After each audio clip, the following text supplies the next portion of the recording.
نحن الآن متواجدون في مصنع كسوة الكعبة المشرفة في مدينة مكة. هنا يتم صناعة كسوة الكعبة المشرفة والتي تكسى كل عام مرة واحدة.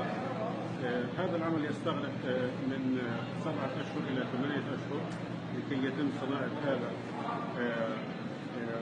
الغطاء للكعبة المشرفة.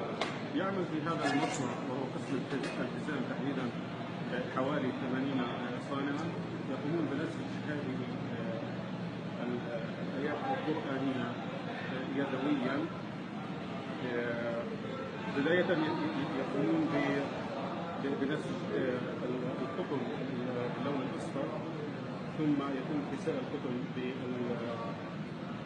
بالخيط الذهبي وهو خيط فضي مذهب كما ترون. ويتم نحن الآن متواجدون في مصنع كسوة الكعبة المشرفة في مدينة مكة. هنا يتم صناعة كسوة الكعبة المشرفة والتي تكسى كل عام مرة واحدة. هذا العمل يستغرق من 7 أشهر إلى 8 أشهر لكي يتم صناعة هذا الغطاء للكعبة المشرفة. يعمل في هذا المصنع وهو قسم الالتزام تحديدا حوالي 80 صانعا يقومون بنسج هذه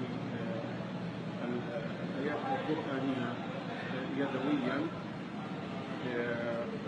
بداية يقومون بنسج القطن باللون الأصفر، ثم يتم كساء القطن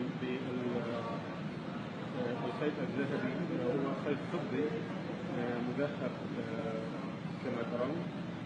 ويتم نحن الآن متواجدون في مصنع كسوة الكعبة المشرفة في مدينة مكة. هنا يتم صناعة كسوة الكعبة المشرفة والتي تكسى كل عام مرة واحدة. هذا العمل يستغرق من 7 أشهر إلى 8 أشهر لكي يتم صناعة هذا الغطاء للكعبة المشرفة. يعمل في هذا المصنع وهو قسم الالتزام تحديدا حوالي 80 صانعا يقومون بنسج هذه الآيات القرآنية يدويا. بداية يقومون بنسج القطن باللون الأصفر، ثم يتم كساء القطن